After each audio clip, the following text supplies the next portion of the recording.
right. Hello, everybody. Welcome to the latest edition of Sticky Bleachers, a podcast. I'm Bobby here with you today. And I am Corey, returning to the internet waves, question mark? I don't know if the internet travels on waves, but we're returning after a hiatus thanks to some double travel for both of us being on the road for all of last week.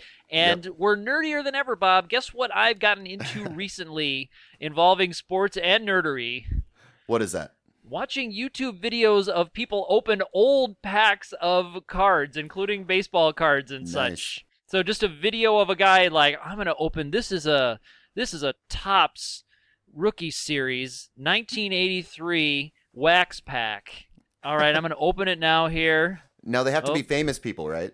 That's the thing. It can't just be an average Joe opening. No, usually it's just a dude. It's always been a dude. I've never seen any women doing video. Maybe there are some women who do these videos. Celebrities, not just women. No, not celebrities. They're all just normal folks. Really? Normal dudes with like their iPhone, like holding the iPhone with one hand and like trying to open the back of cards with the other. It's amazing the quality that is acceptable for certain things on YouTube. You just hold your iPhone and open a pack of baseball cards and you get 1,000 views. There you go.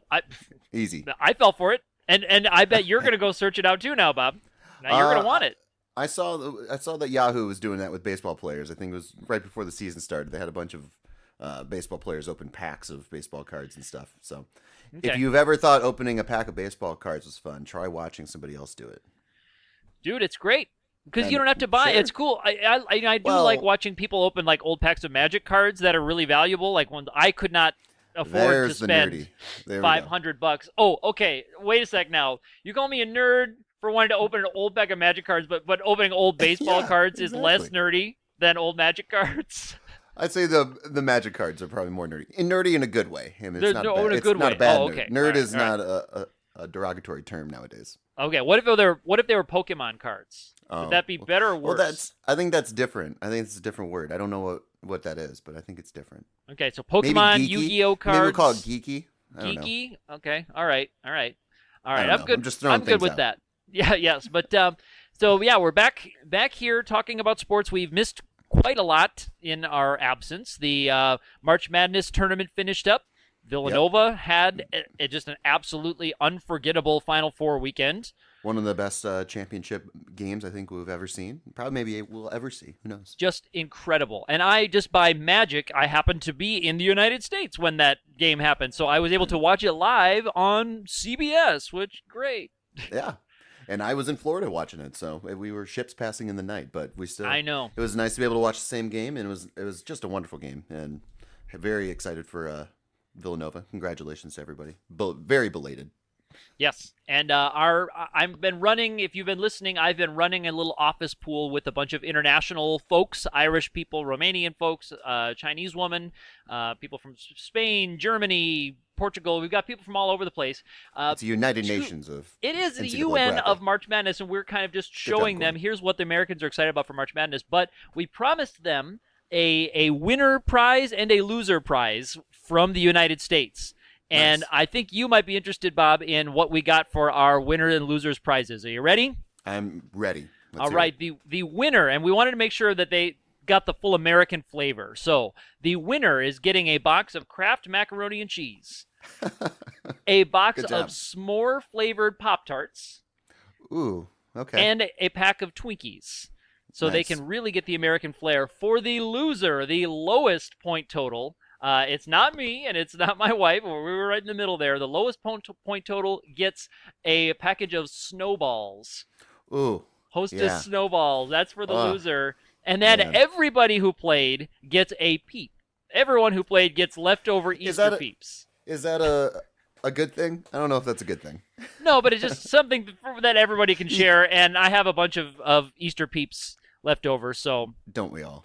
Well, we all do, but it's a nice. But Absolutely. They will never have tried them, so at least they can try these. Oh, they never tried a peep. Yeah, the folks over here would have never tried a Peeps. They would have not tried the Twinkies or the s'more flavored Pop-Tarts. I think out of all those, the Twinkies, you got to go with the Twinkies. I know the s'more flavored Pop-Tarts are popular with some people, but it's a little too much marshmallow for my liking. Well, if I remember, we're correctly. just trying to introduce them to the flavors of American junk food, and we thought that kind of ran the gamut nicely. Oh yeah, it was a wonderful gamut, absolutely. But if we're Thank you really for diving, complimenting my gamut, Bob. yeah, if we're really diving into the sweetness of all those things, I would say Twinkies take the cake. No pun intended. Ooh, they take the sponge cake. Yeah. They're mini cakes. They're mini cakes. They're mini cakes. But also, on that same weekend, Bob, we have Major League Baseball started. That's our sound effects board. That's me doing my Michael Winslow Police Academy sound effects. That was a baseball crack of the bat and the roar of the crowd, if you weren't quite sure on the sound effects, Bob. But baseball's going.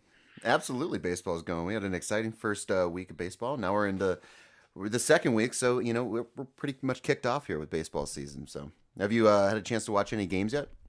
Yes, I did watch while I was in the States, I watched the Yahoo Sports free game of the day that they were broadcasting live, and I watched it from the Mountain Time Zone. I'm very close where I'll be settling, Bob, to the West Coast Sports Dream, which is you get up at 9 in the morning, and the East Coast games are already going, and then you just stay up through the day. The West Coast games happen at a nice watchable time, and if you do want to have that extra bowl of popcorn at midnight before you go to bed, you can watch the Hawaii games going on. That's more during the college football season, but it's really nice. Of course, Mountain Time just shifted one over, but it's nice. I woke up, it was 11 in the morning, finished my breakfast, was doing some stuff around, and then I was like, oh, look, baseball's on, and I watched, I believe, the Reds and the Pirates on the Yahoo's free game of the day. And then also I've seen that MLB streams on YouTube outside of the U.S. only a game or two every day for free. So they do a free game of the day on YouTube, but you cannot watch it. You're blacked out, buddy. Yeah, I know. I hate the blackouts with MLB. I think they're light years beyond any other sport as far as streaming goes, but man, the blackouts are annoying. Being in Iowa, you have I believe there's 5 or 6 teams that are all blacked out from you, and some are several hours away. I mean, like the Kansas City Royals and Minnesota Twins are not within our region, but yet they're on the blackout list. So kind of a little bit of frustrating things, but I do love the Yahoo free game of the day. That is a very nice little addition. It's a good stream, and they usually have a pretty decent game. It's not like football where we're getting, just 2 below average teams that are kind of like, yeah, you guys can watch this one for free. But Yep. And does Yahoo still do the full count show? That's the live magazine show that they do for starting in the primetime games where they just do live look-ins and bounce it back from the studio? I'm not sure. I know MLB Network does something similar to that, kind of just goes around all the different games and pays attention. That's a good way to watch baseball, actually, too. For all the people that get bored with watching a baseball game, that's a really fun way to just pop in to see the action and move on to the next thing. So right. And I've also been trying to watch the MLB Fastcast in the mornings when I come here. They generally have that done, although the MLB YouTube channel is kind of difficult to, and I think it's because of the platform on YouTube. YouTube sorts things when you search them in kind of a funky way, and because they put up hundreds of highlights every day, it seems like every highlight, just Mike Stanton makes a great defensive play, and it's a little 26 video, and they have, and I said Mike Stanton, didn't I? Yeah. Not Giancarlo Stanton. I'm sorry. We all knew what you were talking about. I know. I can't. How did I let that happen? I was like, think of a baseball player, and I don't even get a baseball player who goes by that name anymore. Oh, geez. Fuzzy Pickles goes for it on third. Oh my gosh! But no, they do. They have a nice archive of all the different highlights and stuff, and they stay up to date with all of the different stuff. And it's they've been adding classic highlights recently. Yeah. That's been actually somewhat of a news story. They've been kind of slowly building their library of that. So gone are the days where you have to watch really low quality VHS recordings of those things. I know that because during the last couple of tough Braves years for me, I've been going back and watching the '95 World Series just quite a bit, just all over. Just watch Tom Glavine just win the World Series for the Braves again. So it's a nice replacement for having a crappy team this year. Okay, all right. Do you get to see Chip Carey calling those games? No, that was the World Series actually. That was Bob Uecker, Bob Costas, and Al Michaels, I believe. So that was a wonderful team. I want to get that team back together actually for all the all the playoff games and everything. We need Bob Uecker on primetime TV more often. Sure. He can replace Joe Buck any day of the week. Yeah, please. Joe Buck and you. Let's do Bob Uecker and Troy Aikman. That'd be the combo. Here's the combo I want, Corey. Right? Ready for this? Okay. Bob Uecker, Norm Macdonald. Those are the two. I want them in the booth for every single major television game out there. What day is it? October? Yes. Norm Macdonald and Bob Uecker, I'm telling you, it'd be the most entertaining any sporting event. They could do golf, they could do football, they could do baseball, basketball. They could do it all. Kind of like we do over on our YouTube channel, which you can find by searching over at Sticky Bleachers, Bob. Isn't that right, my friend? Nice tie-in. There we go. Oh, yes. Although do you want me to pick up that? We're working on getting some more games on there now that we're getting back into the swing of things. But I just thought that that's a perfect place to put in a plug, where you can find a nice archive, including 5 different game simulations of the Negro Leagues. But we have lots of exciting baseball, lots of exciting basketball coming up. We have the playoffs happening. But, Bob, a young man, not quite so young, by the name of Kobe Bryant, just hit the retire button on his career. Absolutely, he did. And went out in Kobe fashion. Yes, he went out in Kobe fashion. I have a little Kobe Bryant quiz for you, Bob. We'll do the quiz, and then we can talk a little bit about. We can put a cap on that career. What do you say, Bob? Well, here, how about a little something before we go into Kobe here? All right, let's do it. Let's go. So sticking on the baseball front, I noticed that on Monday, a 39-year-old Bill Duggan, he's a Detroit Tigers fan. He was at the home opener for the Tigers. They were playing the Pittsburgh Pirates, and Bill caught 5 foul balls in one game. And he says he has a penchant for catching foul balls, and he gives them all out to the kids and stuff. He doesn't take them all home. He says he once caught 8 foul balls in a game. So my question to you, Corey, have you ever caught a foul ball? And is there anything more exciting while attending a game to come away with, like as far as a souvenir? Yes and yes. Okay. I want to hear both. All right. Well, one thing that would be more exciting to walk away with a souvenir, there's very few things. But you can't walk away with a lot of balls in a sporting event. That's true. But I can think of a few things that would be more exciting for me to walk away from a game with. One of them would be Bob Uecker's half-finished beer. Okay. There's one thing. The comedian Gallagher's smashed mustard jar because he was doing a show. Now we're going sporting events here, Corey. No, I know. Gallagher was throwing out the first pitch, and he did so by hitting a mustard thing with a hammer and throwing it. So now, did this really happen? Getting that relic. Oh God, I hope so. Oh God, I hope so. If that hasn't happened, it totally needs to happen. He could do it with a bellows, about like a fireplace bellows. So like put the ball in front of the bellows and then hit that with the hammer and use the air to launch it. I love it. Did I ever tell you about the time I got to use the Sledge-O-Matic with Gallagher? Yes.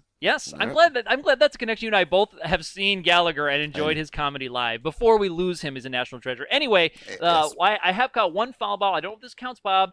AAA Iowa Cubs. I'll allow it. You'll allow it? Okay. It's still the same thing. Yeah, it was hit by Cubs catcher Hector Villanueva, and I remember because I caught him because it was AAA. I caught him after the game and had him sign that ball for me. You sure it wasn't Mike Villanueva? I'm sure it was Hector Villanueva because he was kind of bouncing back between AAA and the majors. So I did have a small collection of Hector Villanueva baseball cards. Speaking of cards, so there was a time when I was like trading guys for cards for this guy because I saw him play and I have his autograph. So I'd like, here's my Frank Thomas. Can you give me 5 Hector Villanuevas, please? How old were you? Were you a kid? I was a kid. Yeah, no, I was 24. Well, no, it was back. This guy's 39. He's catching 5 of them a game. So I said Frank Thomas, Bob. Did you not hear me? The Big Hurt. Do you remember? You're telling me you can't trade a Frank Thomas card nowadays? I think you still can. No, Frank Thomas cards are not worth 5 Hector Villanuevas now. There's a 1992 Frank Thomas Topps card with his name printed upside down that's still worth a pretty penny, I believe. But really? Check it out. There was only like 1,000 of them made, so anyone out there that has an upside down Frank Thomas name printed on a baseball card that's worth a pretty penny. Cool. Did you have to fight off anybody? Or did it come right to you? No, it was like the Sandlot? At the AAA Iowa Cubs Stadium, I did catch it out of the air because I did bring the glove with me. Good. But we were in the bleachers, so I had a good amount of outfield room to work with on the bleachers when I was a kid, and it was one of those real high balls, so I had plenty of time to get under it. Nice. And I did catch it out of the air with my little glove. Did you get a round of applause? That's another I thing. did from the 18 people in the entire section of the bleachers there in Principal Park at Des Moines, Iowa. Although it might not have been called Principal Park back then in the early 90s. But yeah, how about but you, Bob? What's your foul ball story? I've never caught a foul ball in an actual game. I have caught a batting practice home run, though. I believe it was off of Brandon Phillips of the Cincinnati Reds. All right. It was fun, though, because I went to the game with my dad. We were in Wrigley Field, and we were sitting in the bleachers because we have never done that. So we went to go watch batting practice, and the Reds were taking batting practice. And right before we walked in, I was like, all right, here it is. I'm going to catch a foul ball, or I'm going to catch a ball, today. And we got up there, and, there was, sparse people and stuff in the bleachers and everything. And within, first 5 or 10 minutes of being there, line drive home run was hit and reached up. I caught it with my bare hand, actually, which was the fun part. Off of BP's Batman. Did your hand swell up? I believe BP I had a couple beers in me already at ball. that point, so it was pretty good. And, you catch it, you get that momentum back a little bit. You don't reach out and try to just grab it. That's when it hurts. But you got to go with the ball a little bit. But yes, yep, caught it and still have the ball to this day. So I've never caught one in a game, but that was the closest I've gotten. Well, that's why you still have it, because we all know that batting practice balls are okay to keep. But had that been a in-game on the books home run, you'd have to throw that noise bleachers. back. Yep, exactly. Which I would have done happily. So that would have been fun. Rookie of the Year style? Would you try to get it to the pitcher's totally. mound? Yep. That would have happened. No questions asked, Corey. Oh, you would have gotten to the pitcher's mound. Yes. Oh, I would have thrown the strike right to the catcher's glove. You know what? One of the most impressive throws I've seen, Bob, happened when I was in those bleachers at Wrigley Field. Was Carlos Zambrano got ejected when he was pitching a game for arguing balls and strikes, and he was screaming out the and they were very close to. He was kind of on his way to the dugout, so they were between home plate and the home dugout, and he just took the ball and chucked it, and he almost got it in the air into the basket. So he almost hit an arm home run while screaming at the near home plate. I was like, oh my God, I can't believe I'm seeing this, but he fell just short of it. That'd be a fun game to be to. I mean, we were at the game where Lou Piniella was kicked out for the first time as a Cubs manager. So the two Cubs games that I have seen are two legendary ones with ejections. Yeah. Nice. You have high expectations for a Cubs game now. I know. It's I don't know if I can go back for a while. I need to let things simmer down for another 10 years. It's been a little while. Joe Madden doesn't get kicked out that often. He doesn't get that hot-headed. And we don't have wonderful characters like Carlos Zambrano anymore. So I know that was sad. I think Miami was a good place for him, but a good place for him. Never worked out. Never worked out. I know, but I think that would have been the best fit. But who knows? Anyway, I thought that was a good little segue. I love that you can go to a baseball game and you can walk away with something from the actual game. I think I was trying to rack my brain. I think maybe a hockey puck you can keep a hockey puck if it goes into the stands, but I don't think you can't keep a football because they have the nets that block the field goals, and then you definitely can't keep a basketball if it goes into the stands. No, got to give that stuff back. I don't know. I don't know what happens at soccer games if kids can keep balls. I'd have to probably go to a soccer game to learn that, and I don't think I care to do that. Well, and I guess Cam Newton, now that I think about it, Cam Newton and the Panthers were giving away footballs, but that's not nearly as fun as catching it in the act of the ball falling towards you and everything. Yeah.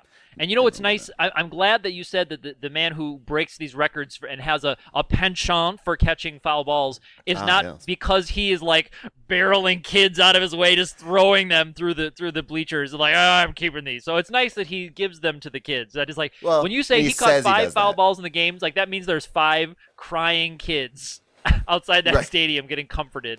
Well, and the other thing too is you think about it, when I go to a baseball game, I rarely have a foul ball that comes anywhere even close. So I'm wondering if he's walking around, just waiting for the foul balls to happen, or if he's, just sitting in the right spot and he gets all the foul balls that so happen to come. Sabermetrics, Bob.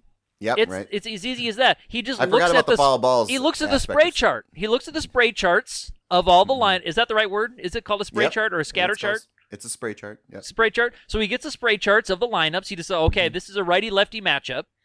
Right. And he just looks at the spray charts, looks at the numbers, crunches them up, decides where to buy his ticket, goes on days when he can, as you said, move around so that he's playing the shift, Bob. He plays the shift in the stands. You got to play to get those foul balls. That'd be a fun game. Go to a baseball game with 5 of your friends, and whoever comes away with the most foul balls at the end of the day wins a prize. Maybe a Twinkie. Who knows? I don't know. Yeah. We may have invented the coolest new metagame since Yeah, fantasy sports have been invented. yeah. Of Then you can get trying the to play the fantasy aspect shift of it on too. catching foul balls. We have to see if it works in real life. If you try that, let us know if it works. Maybe that's what he Absolutely. uses, Bob. Well, when you go out to Colorado, Corey, you can go to Rockies games. You get $5. Sit in the rock pile. It's out in the middle of dead center. No shade Okay. whatsoever. Oh, Hot as can be. that sounds But brutal. yeah, it is brutal. But you can walk around the stadium, so I think that might be something low cost to get in there, and we can give this thing a shot. Okay, well we'll play the spray chart. We'll have to get the lineups, get the All charts, crunch the numbers, and make that happen. So all right, let's like go on to our quiz, our Kobe Yes. Bryant quiz, Bob. Well, go to Colorado to Kobe. It makes Kobe. perfect sense. Remember? Yes. The thing. Yeah. Oh, Anyway, we'll get there. All right, so I hope not. we all know Kobe Bryant is his name. What is Kobe's middle name, Bob? Is it Byron? Is it Bean with an N? Or is it Benjamin? So is it Kobe Byron, Kobe Bean, or Kobe Benjamin? I'm gonna go Benjamin. It is Kobe Bean Bryant, baby. Dang, man. Yes, fantastic middle name. All right. Man, Who didn't know that. famously asked Kobe in a rap song, "Tell me how my ass tastes"? Was it We did Shaquille get O'Neal? Was it Latrell Sprewell? Was it LeBron James or Dominique Wilkins? Oh, it's Latrell. It was Shaquille O'Neal asked Really? Kobe in a rap song, in a diss track, after Oh. Shaq left the Lakers. He asked Kobe in a diss track. I Tell me, thought he gave up rapping after. I mean, pre-Lakers days. So he came back out of retirement. he got just back to in the diss- rap game. Just Yes. to diss. And he hasn't gotten back into the acting game, but he did briefly get back in the rap game just to make a diss track on Kobe. Got to pick up the mic again. But so Latrell Sprewell though, he had a little rap career as well. That's why I picked him as a Mhm. alternate option for you, Bob, because you got it exactly right, Latrell Sprewell. Kobe had a little bit of a rap career. No one really remembers it, but he had a short-lived rap career. I certainly don't remember it. Anyway, moving on. I didn't know Kobe was Look a it rapper up. too. Look it up. Yes. YouTube that. Why didn't I find that on the Wikipedia page doing research for this quiz? Bob, Because where his management team. yes, where was Kobe Bryant from? We all know he came right out of high school. Was he yes. from Dallas, Chicago, Philadelphia, or New York City? From a big What were city. the options again? They Yeah, are what were the Dallas, Chicago, Philadelphia, or New York City. Kobe Bryant. Philadelphia, I think. He is from Philadelphia. Ding Woo. sound effect. There we go. Thank gosh. All right. I should know more. I'm a Kobe fan. I like Kobe. I know a lot of people like to hate him, but he's good. Yep, It's fun to he's watch. pretty good. So going back to his early time, Bob, he was picked in the 1996 draft, Oh, yeah. which in the first round. Oh, Corey, and come on. which pick was he selected in the Oh, the 1996 pick. draft? Which Okay. pick? 9th, 13th, or 17th in the 1996 draft? I got it down between two. Okay, 9, 13, or 17. I'm sorry. I'll go 9, but I think was- 13. He was picked 13th overall in the 1996 draft by who, Bob? Was it the Charlotte Lakers, Hornets. the Memphis, or Charlotte Hornets? And I heard you already, Charlotte Oh, man. Hornets. And then the Hornets left Charlotte and came back to Charlotte all during Kobe's illustrious career. I have one more question about Kobe, Bob. This is going to be an easy one. Ready? All right. Did he do it? No. In 2003, Kobe did Bryant get there.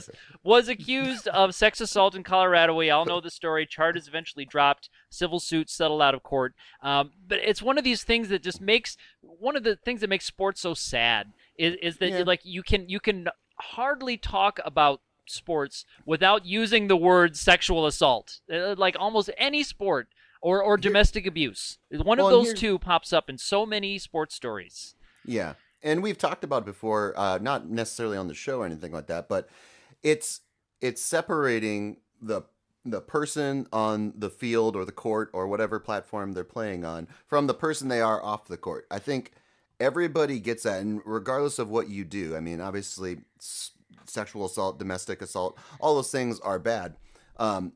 but they shouldn't necessarily affect how you view that person when it comes to their job. Like, granted, there are things that are uh, more difficult to kind of comprehend than others and everything, but we don't get all the information ever as an audience member, and none of us know Kobe, none of us know the woman with the allegations, and a lot of us weren't in the courtroom or anything like that. So a lot of those things happen. I like to shut all that stuff out because I'm not thinking that this person is like a good Samaritan or a saint. I just think they're good at basketball, and that's really kind of it. And as far as like the social standings, I mean, look at a guy like Peyton Manning, everything like that. Did something, Yes. Not similar, but in the same boat. I mean, they're on the same boat as far as like sexual misconduct, we'll say. But he puts on an image that it's a good old boy, and he does it very convincingly, and he's on a number of commercials, and everyone it's easier for people to forget about that, I guess. So I don't like to get into the whole, this is what they did in their private life. Because again, there's a lot of things like when you're a high profile superstar, a lot of people gunning for you. Not necessarily that was the case, but that could have also been the case with that situation. So, and what makes me most sad about it is that you think about how much it happens in real life. Those kinds of things that happen in real life, and we only hear about it when it's a celebrity. So if Colby Bryant was doing these things, or Mayton Fanning was doing these things, we wouldn't hear about them. They wouldn't be on our news radar. But when it comes up on these bigger name folks, it does it. But that's one of the things that people will probably question for Kobe in his career. Now, in his last game, though, Bob, he went out with quite a bang, scoring 60 points in his final game, shooting 22 of 50 from the field. Yikers. Yikers is right. But, I mean, I think everyone had the same motive with that game, just let facilitate Kobe's shots and try to set them up and everything. So, and that's but one he of those did turn things it on. that I don't love about the NBA, and times when, and in baseball, I know this is always a big question, is whether or not it's okay to assist somebody towards a milestone. Right. Just like in a regulation game, like, well, we're just gonna keep feeding the ball to Kobe no matter what. We're gonna let him shoot 50 from the field. Well, and we've noticed this thing too, which I don't know if I'm a fan of or not with it in sports, but people announcing their retirement the year, like during the preseason or before their retirement year starts, so that it's this big long send off. Like farewell tour. Alex Rodriguez, final trip to the Texas Stadium. They give him a He's technically not retired yet. He didn't announce that. That was refuted. So, but Derek Jeter, David Ortiz, Kobe Bryant. I mean, these guys. I don't know if I like it, just because it kind of becomes all those things. Like, you can't. Derek Jeter is probably the best example of a guy that, if we go back to sabermetrics and everything, probably shouldn't have been playing shortstop, but he was such a brand for the New York Yankees, and then he was retiring. He was almost more of a liability with the Yankees on the field, but financially, he made that team a lot of money. So you keep Derek Jeter at shortstop when he can't. He's probably like one of the lowest graded fielding shortstops in the league. So I don't know if I'm a big fan of the whole announcing you're going to retire before the year's over. Yep. Do you have any thoughts? I agree with you on that, although people are free to do whatever they want to if they feel like, I'd like to have myself be celebrated for a whole year. I've been doing it. Just this seems like a phenomenon that's happening, like over the last 2 or 3 years or so. Well, I don't even know who started it. Yeah, when I saw his draft in 96, I was like, wow, 96, really? Like, that is a long time in the league. 96, geez. Was 96, was that the same year as Kevin Garnett drafted? I am not sure. I'd have to pull up that data, Bob. We're not celebrating KG, though. KG's still in the league. KG's still playing. Well, he's not going to get quite the send-off as this. Here's a comment, Bob, about Kobe possibly. Army ML says he's in the same tier as Jordan, Pippen, Malone, Magic, Bird, etc., etc. It's always great trying to figure out who's the second best of all time, Jordan being first, but Kobe is up there with those guys. It's interesting hearing Pippen. Yeah, throw Pippen in there. Yeah. Pippen is so Jordan, Pippen, Malone, Magic, Bird. I wonder what order Army ML was thinking there. I mean, Jordan and Pippen I know go together thematically. But I don't know if Scotty, as much as I like him and his awesome flat top, right, which he still rocks to this day, by the way. That's so good. I love it. That is so great to know. It's just comforting. Yeah, It's one of those things that, I mean, like they do it in all sports for sure, but they really, really do it in basketball. It's always comparing to, it's like regression to the Jordan instead of regression to the Jordan. mean. It's just To the yeah, it's to the crying Jordan. Yeah, well, he was so great it brought himself to tears. But it's one of those things like I don't mind the debate, but it seems like it's the only thing they talk about. Like especially in the middle of the year, like when they're trying to figure out who the best team is and really just trying to think of things to talk about. They always go, is LeBron as good as MJ? Is Kobe as good as MJ? Is yada yada good as MJ? Is Steph Curry the anti-Michael Jordan? Blah, blah, blah. Like, oh, yes. You know, they do all that stuff. And I don't know. As far as listening to like talk radio or listening to sports pundits and anything, I don't need to hear a debate that's never really going to have an answer. And there's really no way to come up with an answer. I mean, you're not going to go back to 1996 and have LeBron at his peak play Michael Jordan at his peak. And then maybe once we get time travel technology, then we can actually do something like that. Maybe. But until then, we're really never going to know. And then you have to just compare, I guess who Jordan played against and look at like Allen Iverson and Kobe Bryant are the two examples that I think of that really they challenged Michael Jordan late in his career and kind of started that whole conversation with those two people specifically. Yes. But Allen Iverson, great underrated basketball player. Yeah, and it was like Malone put up in there too. I was like, I'm just thinking like all of the great players we've had, like, and I don't know if the game changes enough, much like it's hard to compare baseball players who played 100 years ago to those today. Right. You talk about people like Dr. J or Wilt Chamberlain. Did they play in a game that was different enough that we can't compare those things? Or guys who played before the 3-point line or before the ABA was merged into the NBA, That's a very interesting and good point because that's probably one of the reasons why Michael Jordan is put on a pedestal. Not only was he unquestionably the greatest basketball player that we've seen in our generation, but he played a very similar game. And maybe we'll start to do that. And I guess we'll see how the NBA responds to it, the Golden State Warriors and everything, and if there's a lot of parity within the league to kind of follow their blueprint. But if we're down 20 years down the road, if we're looking at Steph Curry and like who is the best, who compares to Steph Curry or who compares to Klay Thompson or something like that, it'd be interesting. Right. Here's a note, Bob, about the Warriors going into the playoffs here. We can maybe jump onto that. Curry finishes the season as the scoring champ at 30.1 points per game with the least minutes per game in history. That's 34.2 minutes per game. And Bruce Mack Jr. says he got 34 miles per gallon. Awesome, because it is 34.2 mpg. So Steph Curry and the red hot Golden State Warriors heading to the playoffs. But so 30 points per game and only playing 34 minutes per game. It's impressive. There's no question he's the greatest shooter in the game right now. And I mean, it's incredible his range. I think we've talked about it on the show before, but like I remember EA Sports was complaining about how they've tried to model their games around actual gameplay, and so they're trying to get players to really just make realistic shots instead of trying to kick these crazy half-court shots or doing they want him to play basketball. And Steph Curry, with his range and the shots that he's taken, are kind of going against all those things that they were just trying to program their players to do. So he's taking video game shots in real life and knocking back fadeaway threes from 30 feet. Just, all right, no problem. Yep.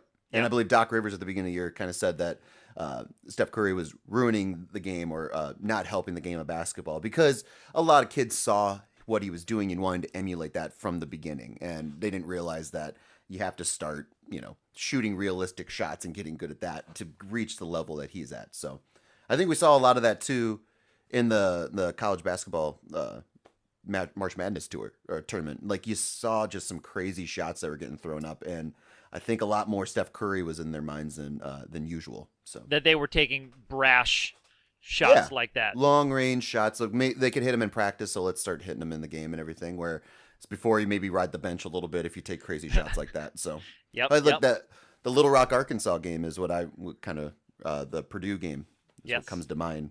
That late three that he hit was just a crazy three, and part desperation, but part like let's do lots this. of crazy threes in that tournament, Bob. But so also a couple of teams.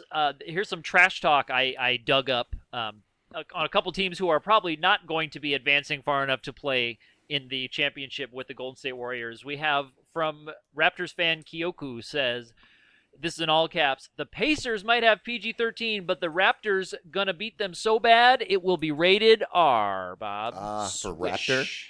The Raptors going to be beating down the Pacers so bad it's going to be rated R.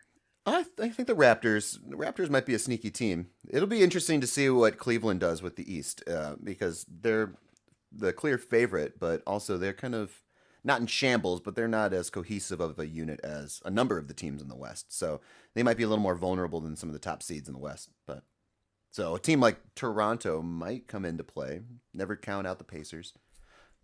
But all right, well, we'll have to anyway, watch for we'll that. get into NBA playoff basketball here in the next coming weeks. So. Yes, and that's something that we kicked off our sports sim video series with a sim of last year's finals series, and so we'll have to keep an eye out for that. We'll have to see who we're going to be calling. Is it going to be the Golden State Warriors? Is it going to be the Raptors? And will it be rated R?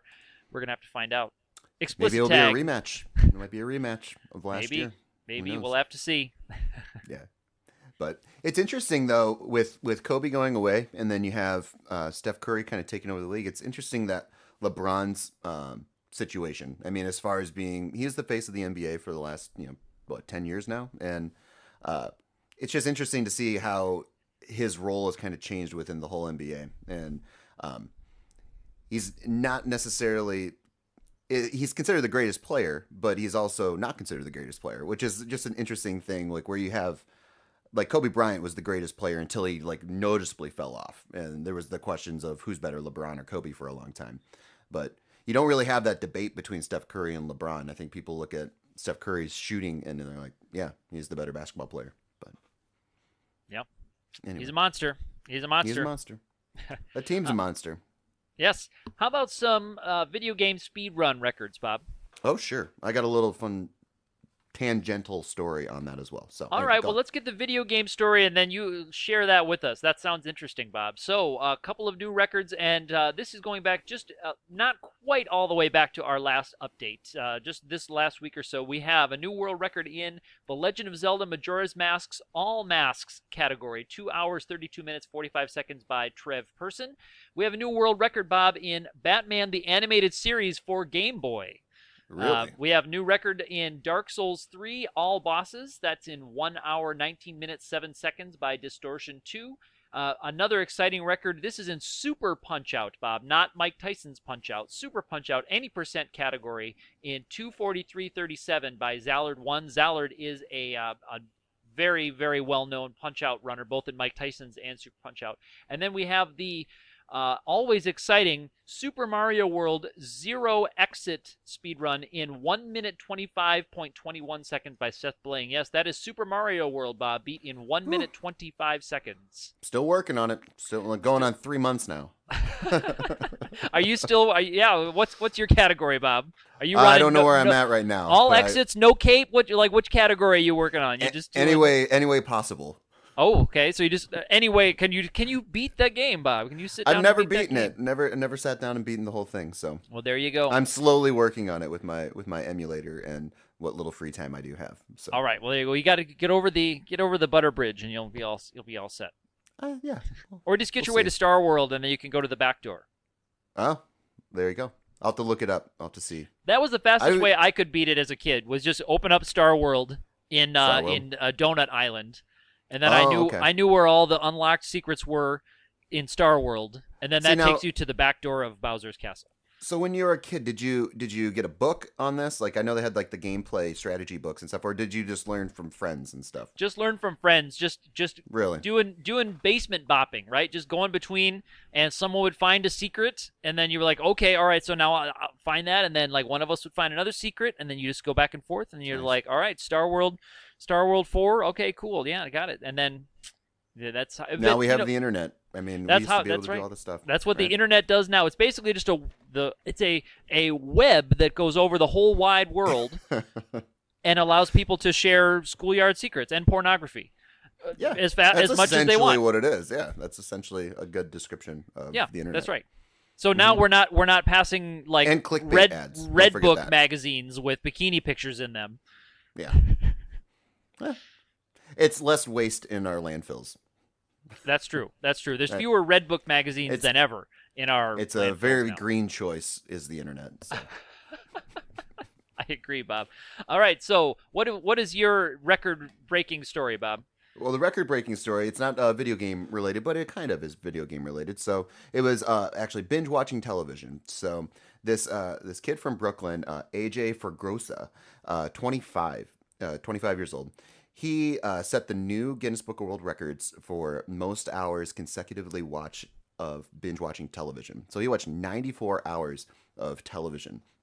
And the previous record was 92. I believe it was set by a group of Austrians. It was just set in March. So a very quick record time that they held. So 92, now is 94, binge watching television. And some of the shows that he watched. Oh, so first off, it was 1 hour increments and he got a 5-minute break every hour. Okay. But still, for 94 hours, he had to do nothing but sit on a couch and watch television. And some of the shows that he watched included Battlestar Galactica, Curb Your Enthusiasm, Twilight Zone, Bob's Burgers, Adventure Time, and Game of Thrones. So I thought I would throw it out to you. If you had to watch 94 hours of television, what are some shows that would be on your list of shows to watch? That's interesting. You would automatically, I would want to put up like nostalgic shows for me, but I'm wondering if those shows wouldn't live up. Like, for example, I might go like, oh, I want to watch like the Pirates of Dark Water. Like, I've got to see how that ends. I've got to see if they find that last treasure. I don't think they ever finished that series, and I probably would not hold up very well if I tried to watch it now. But we talked about this last week. I think a 10-season marathon of Trailer Park Boys would be in order. Yeah. I guess if the rules are television, it has to be television shows that we're not watching movies. Then we can watch the epic shows that are like one long movie, of course. But yes, we could. So I could finally find out what happens on The Wire. It's watching TV. It's watching television. So I mean, if anything that can be on TV. Right. So, right. Well, you can watch a movie that's on television. So then I could watch a colorized version of It's a Wonderful Life. Yay. If that's what you choose, so. I would not choose to watch a colorized version of It's a Wonderful Life for Christmas time. So, yes. Maybe a repeat of Rocky or what other movies do they play? Well, I mean, Jaws was a classic. Yeah. Any of those Comedy Central movies that were on in the 90s all the time, like The Money Pit. Joe Dirt. Like Joe Dirt that was on all the time on all Comedy time. Central. I would probably turn those down, though. But I would go for some of the comedies, probably.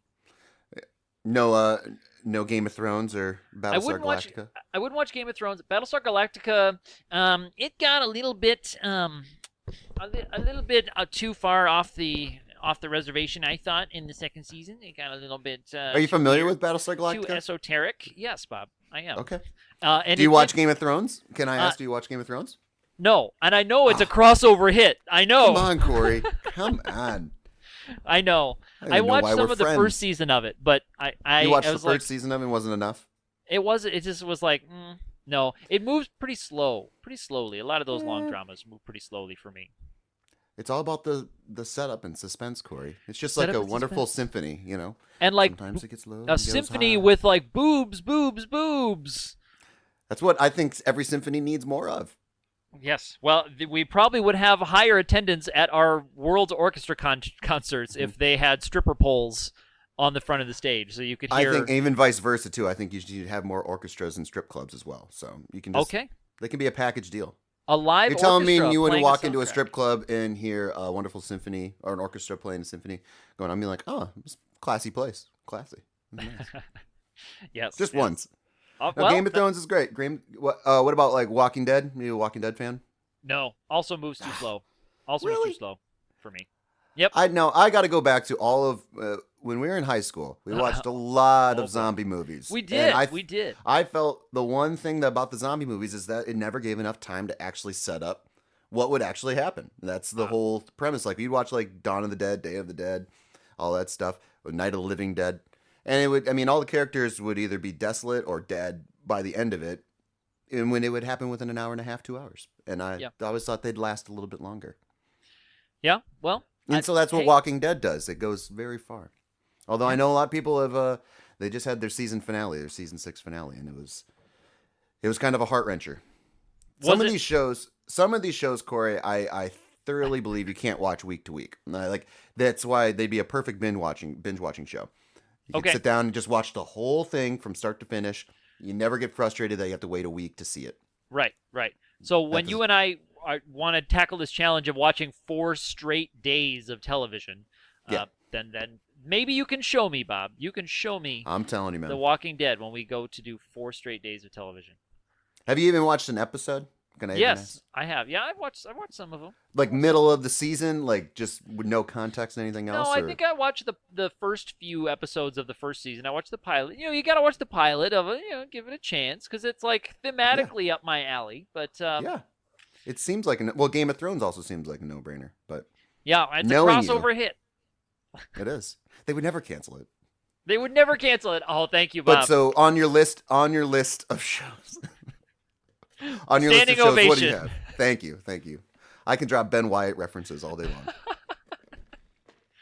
I'm feeding your bird. He's starving. Oh, nice. That's a deep one. That's one of my deep. favorite. Your eagle. Is Parks and Rec on? Yeah, Parks and Rec list? would be on there. Parks and Rec would be on there. See, I'm just thinking there's like things that I watch when I'm on a plane. And I did just watch a Parks and Rec episode on the plane coming back to Europe from this other one. And 1 episode of Always Sunny, 1 episode of Silicon Valley, just like the shows that I had one shot at. Do you like Silicon Valley? I do. It's a show I've never seen, but I know Bill from Freaks and Geeks is in it, and anything he does is awesome. So yes, anything he does is good. Great. It's a great show. It's a great show. I also like Workaholics, despite it being kind of bro-y.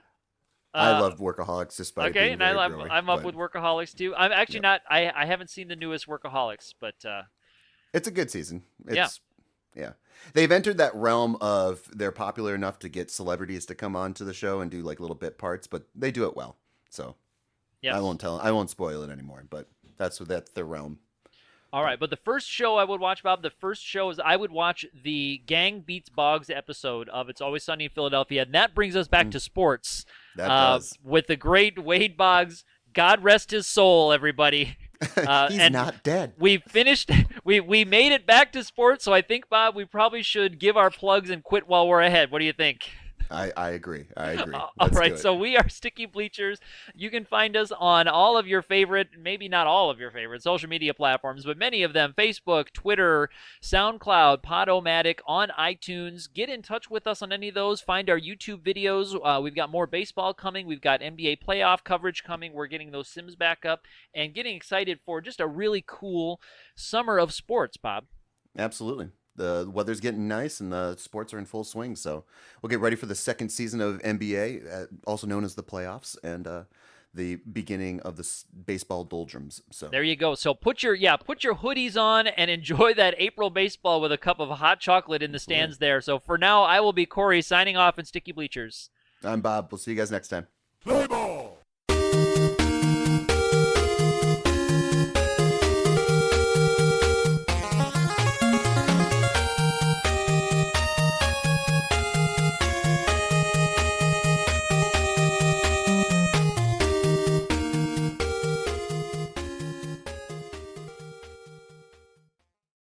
Sticky.